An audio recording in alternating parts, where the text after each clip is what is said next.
Welcome to the dairies of science fiction, where extraordinary stories come to life. Enjoy the journey. The evening had settled over the city like a heavy blanket, the kind that makes streetlights glow like timid fireflies, and leaves the occasional passerby glancing nervously at shadows that were probably just trash cans. He was alone in his small apartment, surrounded by the comforting clutter of half-read books, mismatched mugs, and a suspicious pile of laundry that he had convinced himself was a modern art installation.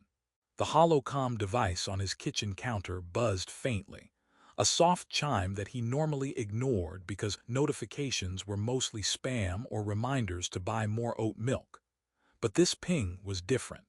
It hummed in a way that felt deliberate, almost alive, and when he glanced at it, a single line of text glowed across the projection. Asterisk, I know you're looking for me and now I'm here. He blinked twice, maybe 3 times. Okay, he muttered to himself, definitely a joke. Either that or my refrigerator finally learned sarcasm. He poked at the device experimentally, expecting nothing more than a glitch or a holographic dancing cat ad. Instead, the air above the counter shimmered, and a tiny, fully formed image of a woman appeared. She had pale, luminous skin that caught the light in a way that made it look almost unreal, long blue hair that seemed to float slightly, and ears elongated in a subtle curve that gave her an elegance both alien and familiar. Her eyes, bright and calculating, met his and she winked. Then she vanished as quickly as she had arrived. Right, he whispered, scratching the back of his neck. Sure, my life is officially a low-budget sci-fi film now. Why not?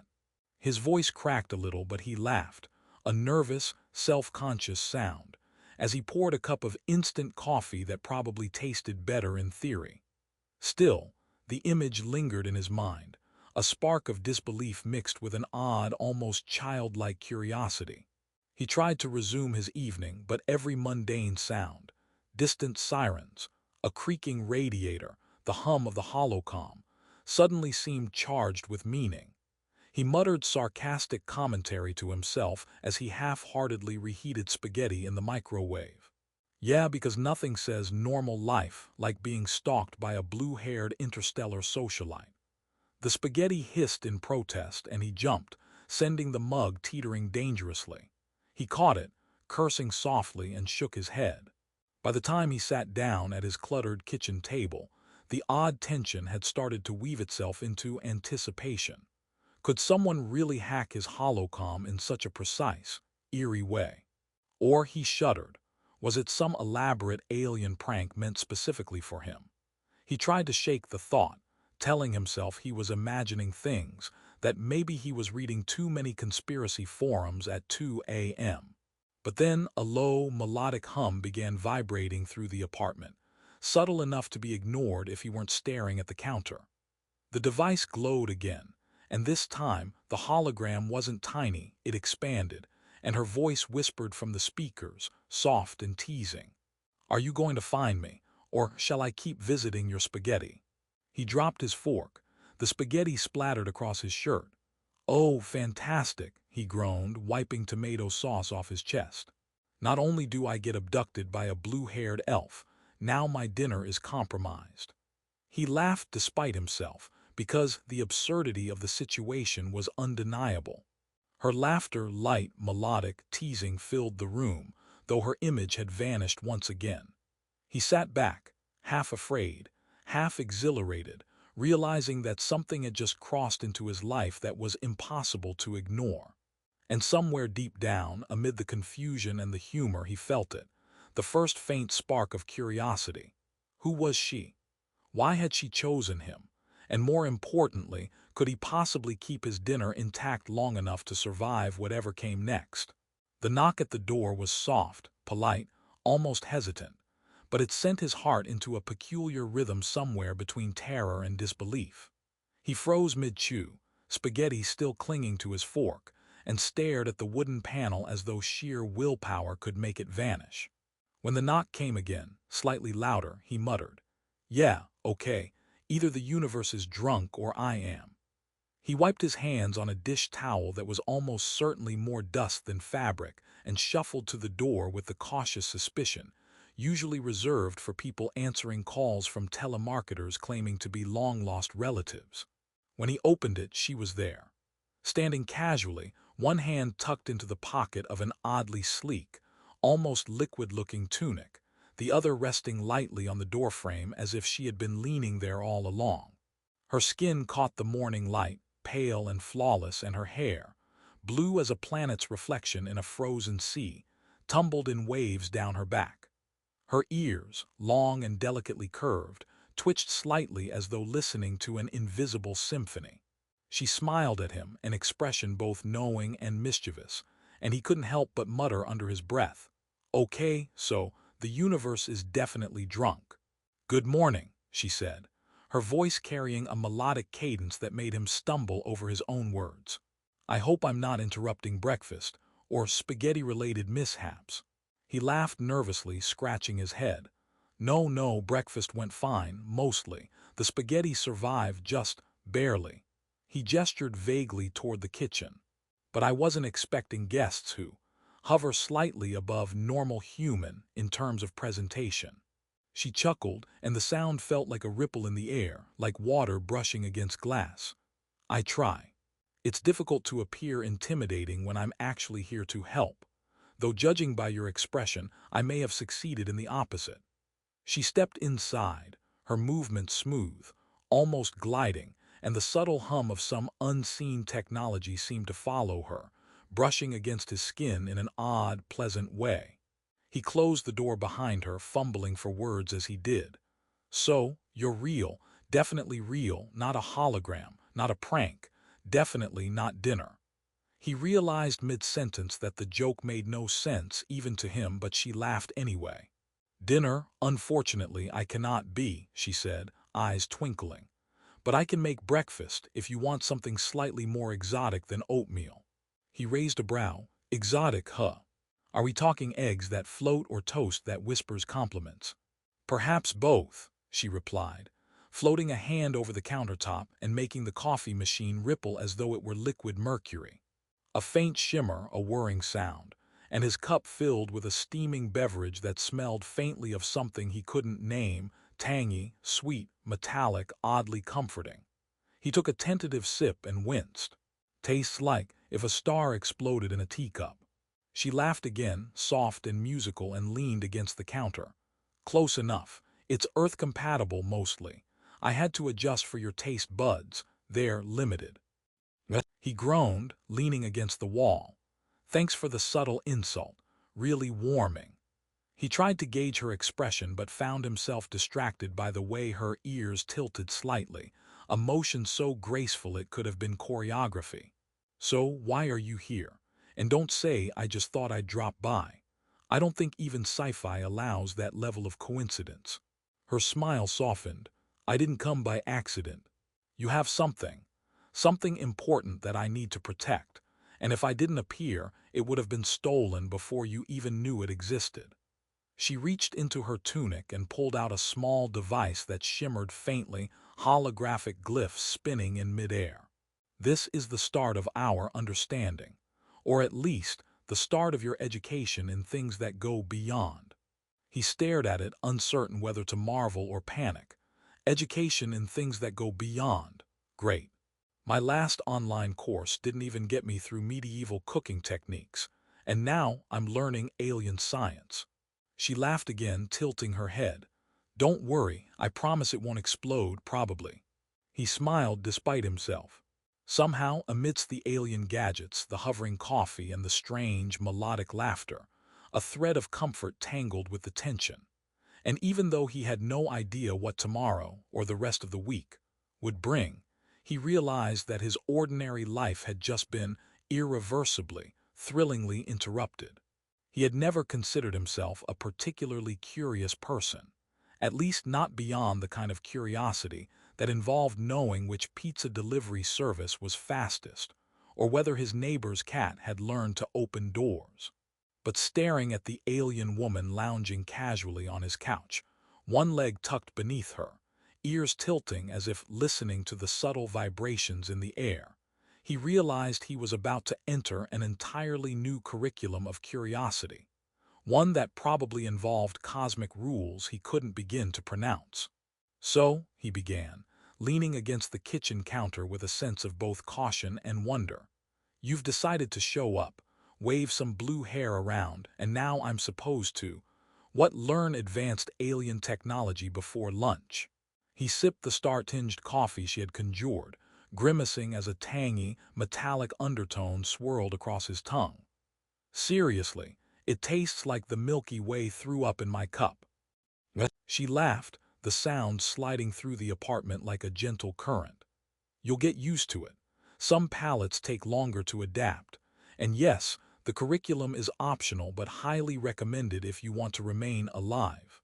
She made the last word playful, almost like she was teasing a cat. Alive, huh? Should I be taking notes, wearing protective gloves, or maybe a helmet? I hear those help with alien technology. He raised an eyebrow, half grinning, half panicking. She tilted her head, one ear flicking, the motion mesmerizingly precise. Helmets are unnecessary, though entertaining. Most humans fear what they cannot see. You, however, are already seeing. That makes you uniquely unprepared. Her smile softened, but the glint in her eyes hinted at more secrets than she cared to reveal. Before he could respond, she floated a hand over the holographic device she had pulled from her tunic the day before. Symbols spun lazily in the air, some glowing, some flickering with an energy that seemed almost alive. This is a basic environmental scanner, she explained. It detects life forms, energy signatures, and minor temporal anomalies.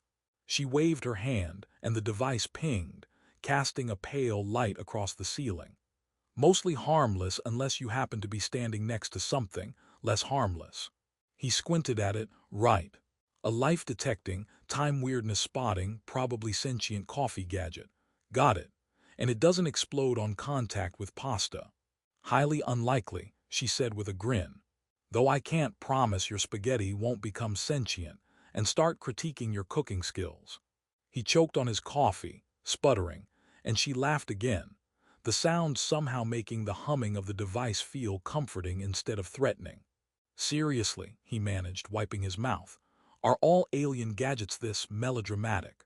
Depends on the inventor, she replied, floating slightly off the floor as she demonstrated. Some prefer subtlety, others, like me, enjoy a bit of flair.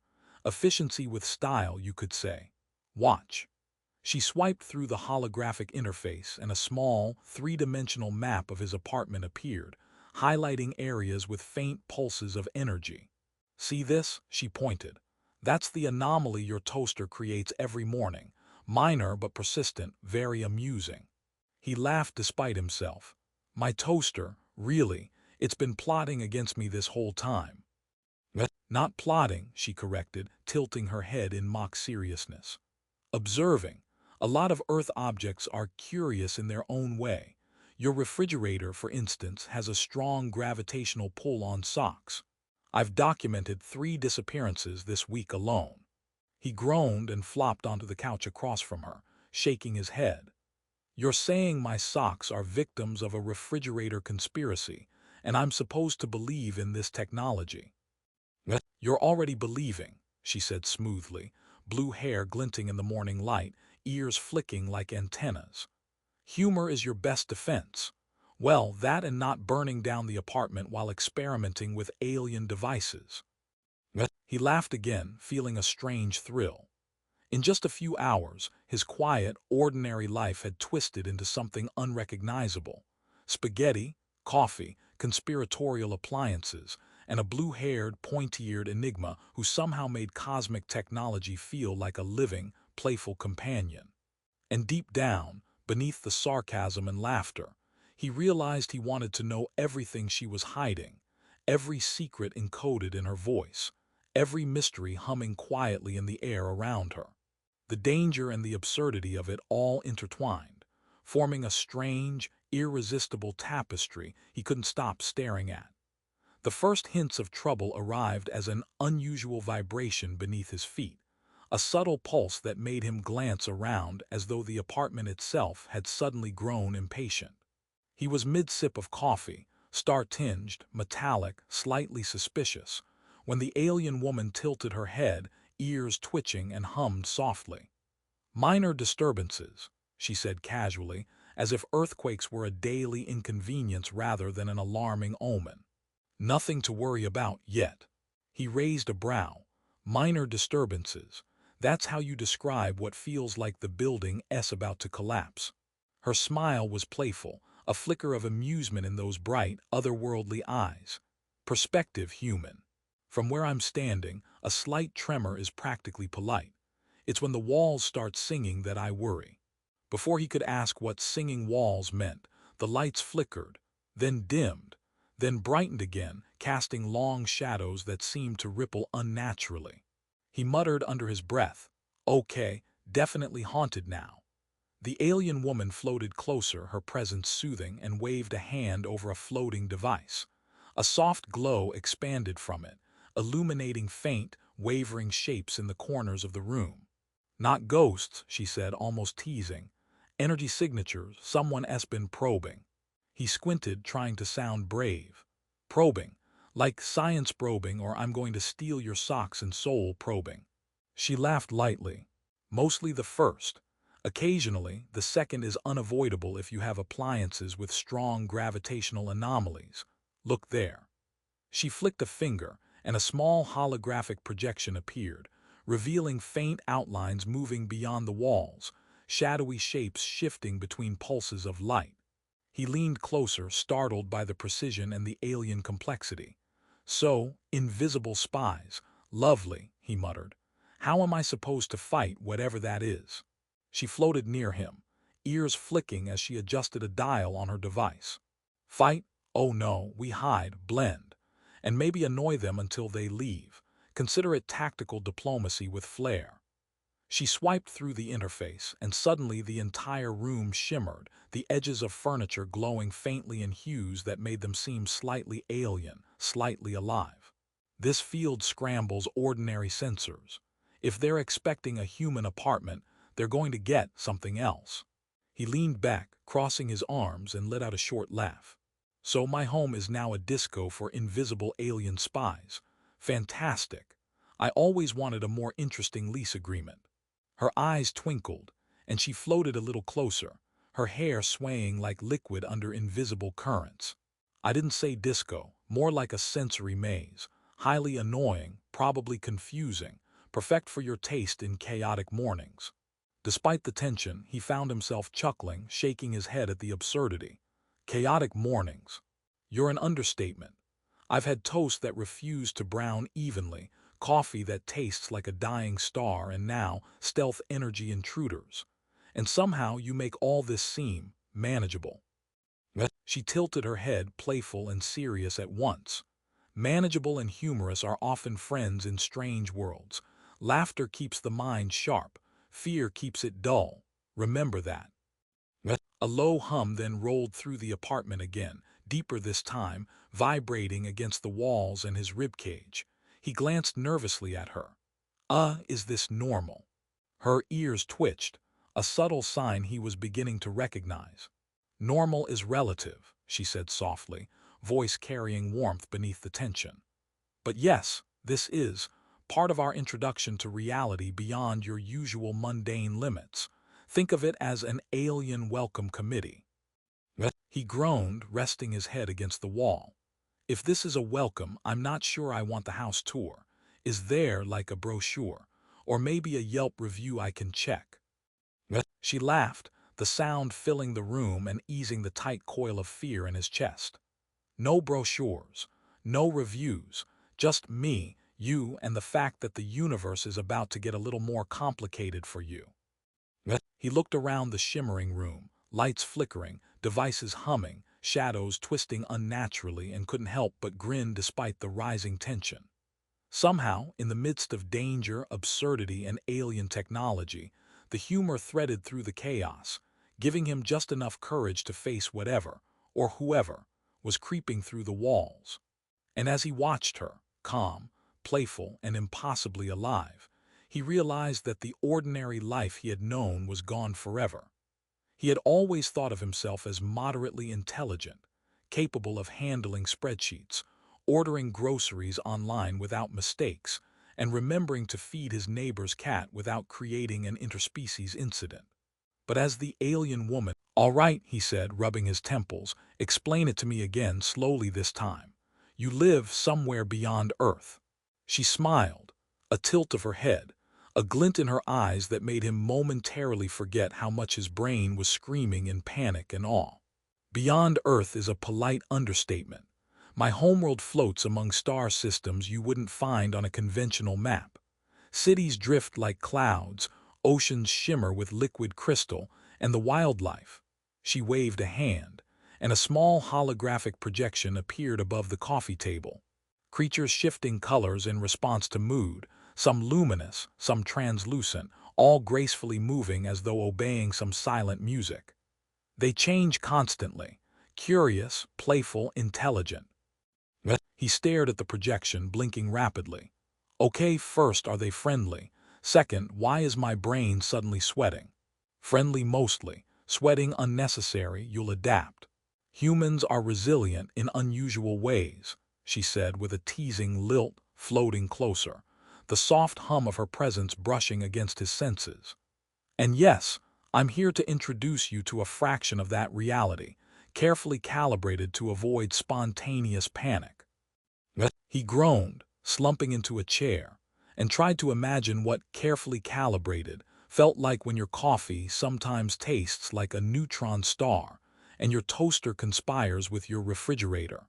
"So, I'm supposed to learn all this and not trip over my own fear? Any crash courses? Or do I just wing it and hope the galaxy is forgiving?" She laughed, the sound bouncing in the air like liquid light. "Winging it works sometimes. Humor, though, is essential. Nothing keeps your mind from breaking faster than taking yourself too seriously. Watch." She extended her hand toward a floating device that had been softly pulsing since morning. Symbols spun lazily above it, forming a complex holographic interface. "This scans the environment for anomalies, anything from subtle energy fluctuations to minor distortions in time. It can be helpful or terrifying depending on your perspective." He squinted, leaning forward. "Minor distortions in time? You mean like yesterday could appear today, or Monday suddenly sneaks up in the middle of dinner?" "Precisely," she said with a mock-serious nod. "But mostly harmless, except when it is. That's when you need to rely on improvisation, speed, and maybe a dash of luck, or sarcasm. Sarcasm works surprisingly well." He laughed despite himself, rubbing his hands over his face. "I'm starting to suspect my sarcasm is my only defense against cosmic disasters." She tilted her head, ears flicking as though catching invisible notes. "It is for now. But soon we'll add observation, intuition, and subtle manipulation of quantum probabilities. Nothing too advanced, just enough to make your world interesting." He leaned back, staring at the floating projections, the shimmering light, the subtle distortions in the air that made his ceiling ripple slightly. "Right, interesting. That's one word for it. I think my definition might be terrifyingly beautiful chaos, but let's stick with interesting for now." She laughed again, a soft, musical sound that wrapped around the tension like a warm current. "Terrifyingly beautiful chaos, an accurate description. Your universe, after all, is a complex puzzle with humor hidden in the margins. That's why I'm here, to make sure you survive it and maybe enjoy it a little." And as he watched her, calm, teasing, impossibly alive, guiding him through hints of a cosmos beyond comprehension, he realized he wanted to know it all. Every secret, every oddity, every laugh hiding beneath danger. The ordinary life he had once known had evaporated, replaced by a new reality where humor was as vital as survival, and the mysteries of the universe waited just beyond the edges of his understanding, sparkling with light, danger, and the faintest touch of mischief. The hum started faintly, almost polite, like a cat brushing against his leg, but it quickly grew into a vibration that made his teeth rattle and his coffee cup tremble on the counter. He froze mid-sentence, a question about quantum probabilities hanging uselessly in the air, as the alien woman's ears flicked sharply, her eyes narrowing with an intensity that made him suspect trouble had arrived before either of them fully realized it. "They're here," she said casually, though her tone held the faintest edge of urgency. "Not the polite kind of observers we've been dealing with." He swallowed hard, trying to maintain his usual sarcastic bravado. "Fantastic, who? Ghosts? Cosmic insurance inspectors? Or did my toaster finally unionize?" She floated closer, the faint hum of her presence brushing against him like warm silk. "Not your appliances, real agents. My people, and your curiosity has made you a point of interest." She waved a hand, and the holographic device shimmered to life, projecting faint outlines moving rapidly outside his apartment, shapes blurred but precise, scanning, analyzing, probing. "They're good, and very persistent." He blinked. "Good, persistent. You mean really bad and scary, right?" "Possibly," she said with a playful tilt of her head. "But that's where we improvise, and humor." He groaned. "Humor, really? I've got agents hunting me, and my only defense is telling bad jokes." "Precisely," she replied, blue hair shimmering as she floated a few inches above the floor, the motion graceful enough to make him dizzy. "But also strategy, quick thinking, and a tiny bit of alien technology." She swiped her hand over the holographic interface, and suddenly a shimmering field enveloped the room, walls glowing with faint pulses that made furniture appear slightly warped, slightly alive. "They won't know what's in here, and that gives us the edge."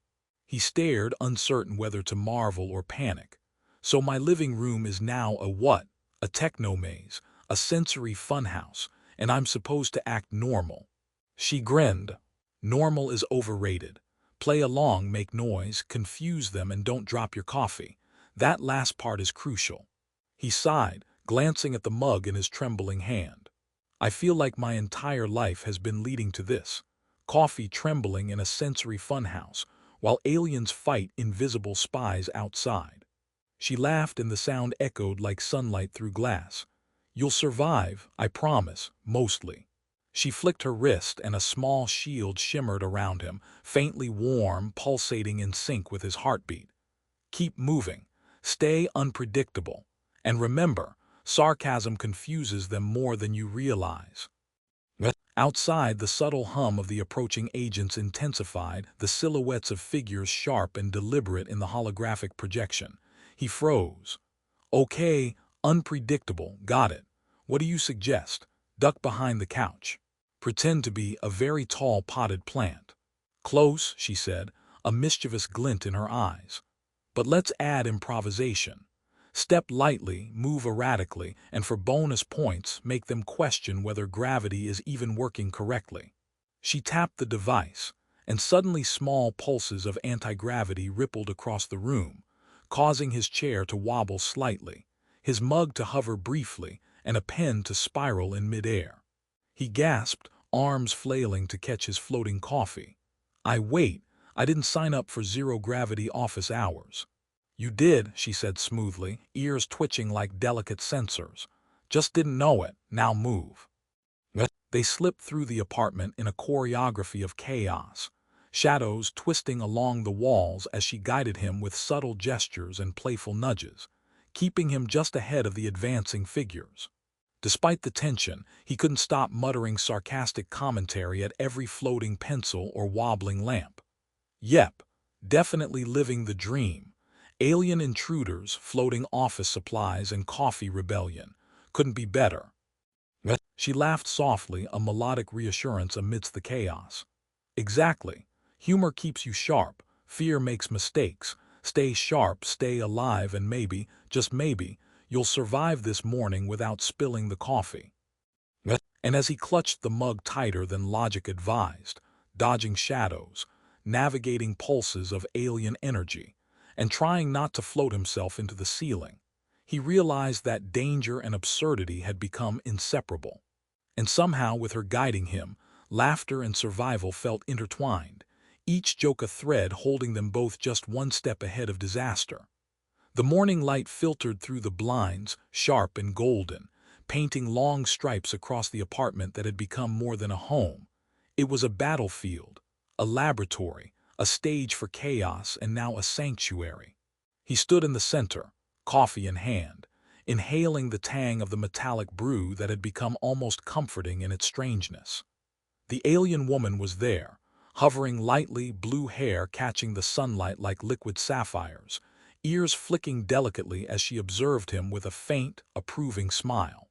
The agents who had haunted their days and nights were gone, melted into the fabric of space by her skillful maneuvering, leaving the apartment intact except for a few levitating coffee cups and a chair stubbornly floating in midair. "So," he said, trying to sound casual while internally debating whether his brain could ever return to normal, "I take it that was the conclusion of the chase, part of the curriculum." "Partially," she said, voice soft, teasing, yet threaded with gravity. "There's always more in the galaxy than what you can see, but yes, the immediate threat has passed. You've done well." He raised an eyebrow. "Me?" I was mostly flailing and hoping gravity didn't betray me. Her eyes glimmered, warm and sharp all at once. "Flailing is a necessary skill in certain scenarios. Humor is tactical. Panic is optional." She floated closer, setting her hand lightly on the device that had caused him so many anxious, absurd moments. "And through all of it you adapted, observed, learned faster than I expected." He blinked. "Learned faster than expected, huh? I guess that's what happens when your apartment becomes a zero-gravity obstacle course and your toaster has a vendetta." He laughed softly, shaking his head. "I didn't sign up for this kind of growth, but somehow I think I'm better for it. Or at least more prepared to panic elegantly." She smiled, a fleeting curve of her lips that seemed to make the room brighter. "Better, yes, prepared, yes, and ready for what comes next. Your world is no longer ordinary, but you can navigate it without fear ruling you."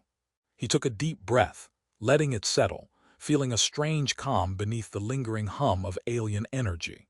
He realized how much he had changed, not physically, perhaps, though he still spilled his coffee occasionally, but in his perspective. Ordinary worries now seemed trivial, and his mind felt wider, able to stretch beyond familiar walls into possibilities he had never imagined. And somehow, laughter had become a tool, a shield as potent as any technology she had shown him. "Okay," he said, eyes sweeping the apartment now calm and silent except for faint pulses of residual energy. "So what happens now? You disappear into some distant galaxy, leaving me with floating furniture and existential dread."